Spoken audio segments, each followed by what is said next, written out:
Hello and welcome to episode 4 of the Rune Dragonalt, the fourth one. Before we kick this one off, let's have a channel review to see how we've been doing this week. How have things went since the last one? That is right, they're still absolutely smashing it. Pretty good to see. Anyway, without further ado, let's jump straight into the gains with this one. We've got a lot to get through today. If you think those YouTube gains are good, wait until you see this video. So in the last one, the link will be at the top right there by the way if you missed it. In the last one we unlocked Fossil Island, birdhouses, all that kind of stuff, the ammonite crabs, a brilliant place to train, some amazing content. But in this video, we're hitting Nightmare Zone. That's right, I kind of teased you in the last one, said we have one of the best Nightmare Zone methods in the game, and that is true. You're going to see that near the end of this one. But yeah, there's 32 Hunter coming in with that birdhouse run. That actually is a massive level, because now we can Hunter Potion up and plant teak birdhouses, and they give 700 XP for every single one. Just loads of Hunter XP, the levels will be flying in. So we head over to GE here, bought ourselves 30 teak logs. I'll be doing them soon enough. Just going to gear back up and head out to the ammonite crabs. We do need to get a few base levels out of the way before we hit Nightmare Zone. We kind of want to get at least 50s. There's our current stats, so we're going to hit out 50 attack here. Maybe get 45 defense and do like Forminkin Trials for Berserkerhem. Yeah, we're coming along nicely in the stats though. I showed you the picture last. Actually, I'll throw the picture up again of what stats you need for a quest cape. It's kind of what we're going by, what we're aiming for in this account. And we're going to smash out quite a few of them in the next few videos, so I don't think it'll take us long to get to Rune Dragons. We're coming up on quite a big level here though, 50 attack, that'll give us access to granite weapons. And the granite hammer is actually really strong. It's like plus 8 strength bonus in the rune skimmy, there it is on. But look at those bonuses, it's like wearing an imbued berserker ring with your like rune skimmy. Really good upgrade, makes your XP per hour fly up as well. I actually noticed here when I went to do the teak trees that you need 35 crafting, so I'm going to head over to GE quickly, blow a bit of money in gems and get that out of the way. I didn't actually have much of a cash stack left, so I'm going to have to cancel my flip on the iron knives there just to have some money, because we put all the cash we did have lying about in the granite hammer. But yeah, we're only one level off being able to cut emeralds, so I think I'll just buy a couple, like 20 sapphires should get us there, and then maybe a couple hundred of these emeralds. Yeah, crafting's a really quick skill, so we'll just blast this out of the way. I'll speed up a wee bit for you guys. There's 27, I can now make the emeralds. There's 28, 29, 30, 31, 32, 33, 34, and here it is boys, 35 crafting coming in. That's teak birdhouse unlocked, which is pretty awesome. I do have a better crafting method that makes a load of money, but I'm going to do these first. There's 36 and 37, I actually bought too many emeralds, so I'll just use them up as well. Right, so now we're going to head over, do our farm run first, and then I'm going to go down and do our first ever teak run. But just noticed we're actually on Tears of Guthix day. It's our 8th day on the account. We're at 78 quest points, but we can now talk to Juna again, so we're going to have to blast out pretty much 30 base stats so that it hits runecrafting again today. So we're going to have to like a bit of construction, a bit of wood cutting, a bit of fishing, cooking. Yeah, we're going to have to blast out a load of stats, but it should be fine anyway. There's 34 farming coming in, and there's all the stats, so you can see the ones that are under 30 there. We need runecrafting to be the lowest at 29, so we have to do construction, thieving, herblower, fishing, cooking. Yeah, quite a bit of work to do, but it's not that hard to get up to level 30s. It's only going to take like 10 or 15 minutes in each one. There's our first full teak birdhouse run. That'll give us like 2800 XP the next time we come back in 60 seconds. Nearly 3k XP, that's pretty quick. It's nearly 200k XP per hour at level 32 Hunter, really good. So we headed over to GE and bought ourselves 300 oak planks, headed over to the house with the oak planks thinking we'd be able to make them at 16 construction, but turns out we're too low levels, so we bought some nails and some regular planks just to get us up past the like thresholds that we can use the oaks. Anyway, while that's leveling up in the background, just have a quick read over this. We're never going to have to train construction past level 30. Level 30 is pretty much it, done. So we're going to just be handing longbones. If you hand in 28 longbones, you get 126k construction XP in like a minute. It's pretty insane. But there we go anyway boys, we smashed out 30 construction, and that is that skill completely finished on this account, pretty much. We'll have to hand in a couple of bones at some stage, which will take us like 1 or 2 minutes to get all the way up to 70, which is pretty awesome. Yeah, but we're going to move on to Herblore now, and to start off we're going to make some towers, and then we're going to be making Harlander potions into compost potions. The reason why we're doing these two methods is because it uses up way less inventory slots, which makes it way more AFK. Instead of making 14 like you make in a normal inventory of potions, here you can make like 26 of these if I had a full empty inventory, or 27 of these boys. Like it's nearly twice as efficient as making normal potions. It's a wee bit more expensive, but Herblore is an expensive skill anyway, so you're going to be losing money anyway. But yeah, there we go, 30 coming in. Really easy. That only took about 8 minutes or something. Herblow is really quick if you use like fast and easy methods, so just be prepared to spend a bit of money on it. Anyway, moving on to the next one here. You would be thinking for thieving you'd be wanting to do master farmers, but these things here are way better. Since the Zaya like update with all the houses and all, fruit stalls are just way better than master farmers. You cannot fail. You're getting the XP every single time, guaranteed. It's more XP per hour, and it's just way more chill, way less effort. You don't take any damage. The dogs do hit you the odd time if you don't have them trapped.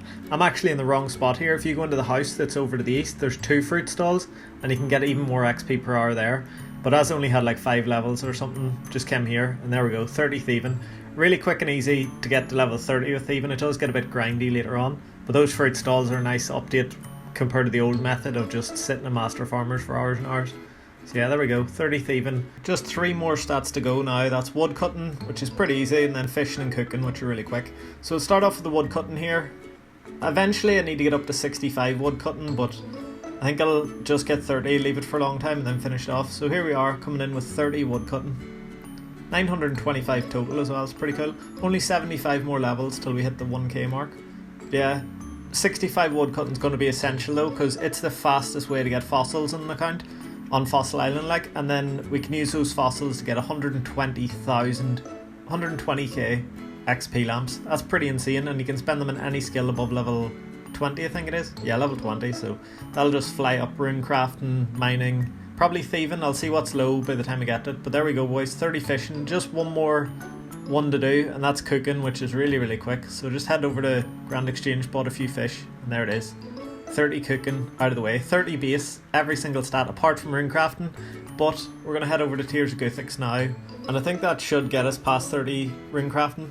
So we've got the way Tears of Guthix works. Last week we only got like 532 hunter XP, but because we've got way higher quest points now, we'll get a lot longer in the room, we'll get way more tiers, and because we're near that level 30, that's where you get like the cap, the best XP possible. This should be pretty good.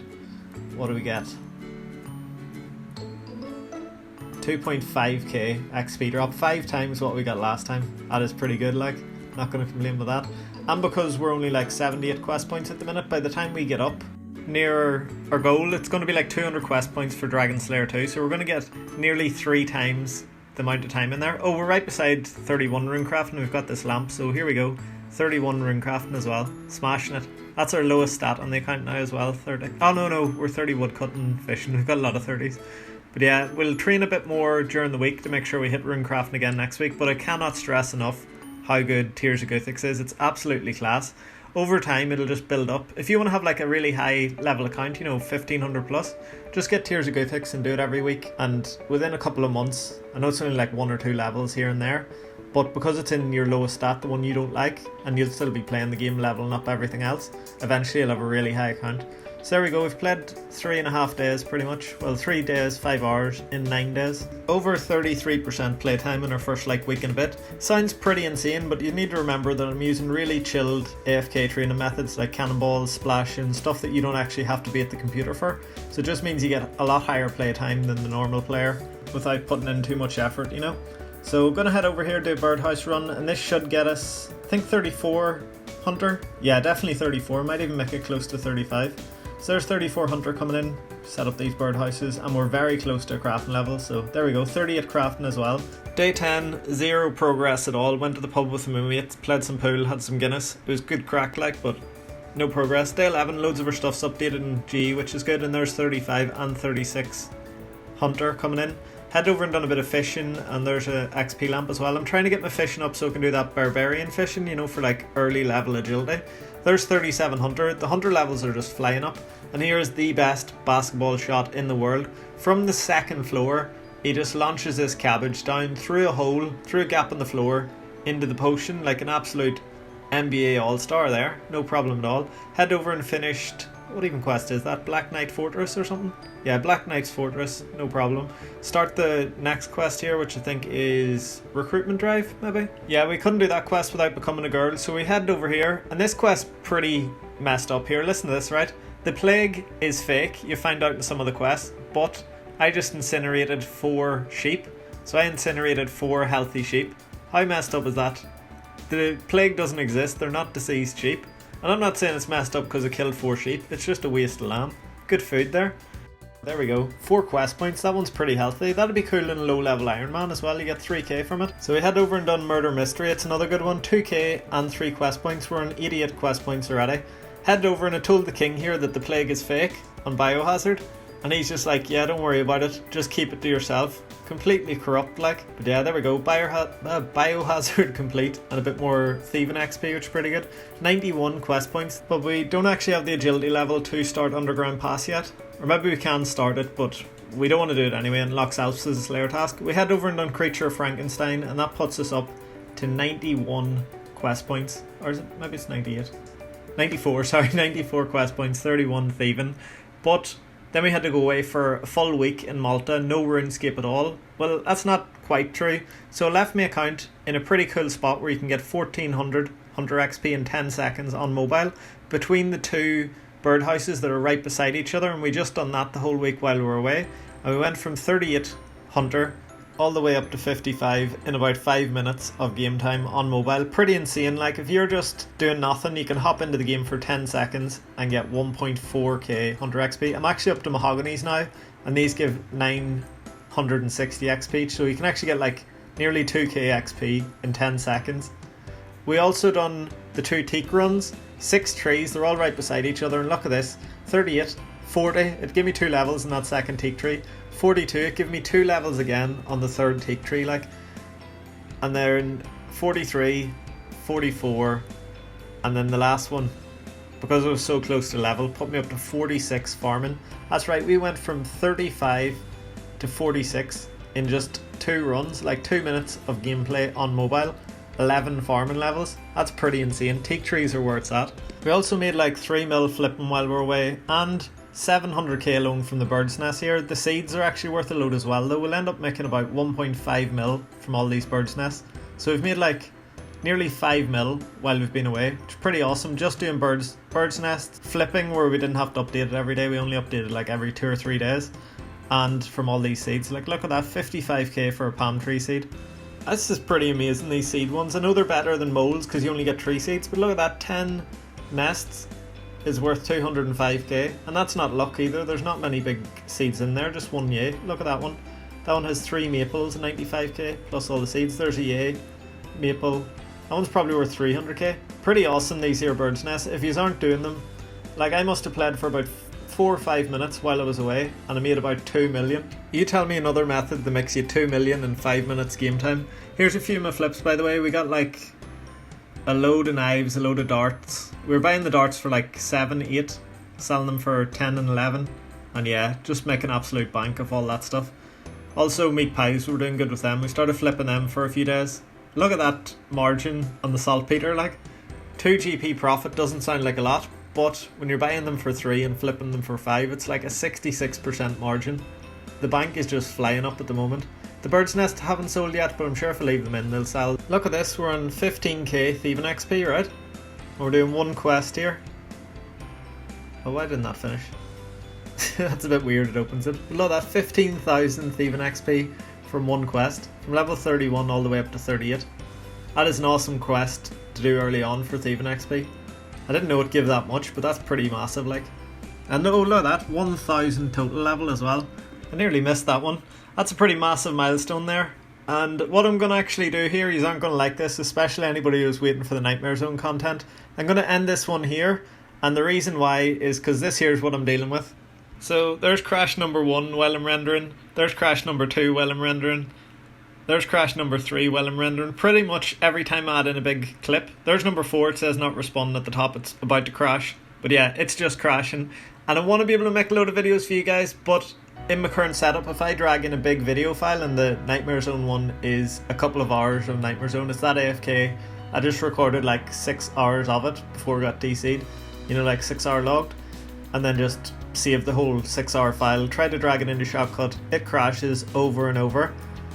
But because like the YouTube's been blowing up, you guys have been loving the content, I'm loving making the content, I'm gonna actually go out and buy like £1,000 PC here. Well, I'm not actually going to buy the PC, I'm going to buy all the parts, build it myself, invest a wee bit into this, and hopefully it will pay off. If not, worst case scenario, I'm going to have a really cool gaming PC at the end of it. So yeah, win-win if you ask me, and we won't be getting crashes while we're rendering. So yeah, looking forward to that. If any of you want to track my progress of me building my PC over the next week or so, just hop in the Discord, links at the top of the description. I'll put a load of pictures in there. Probably be taking loads of suggestions from you guys, because I've not built a PC in quite a long time, so I don't know what to put in it.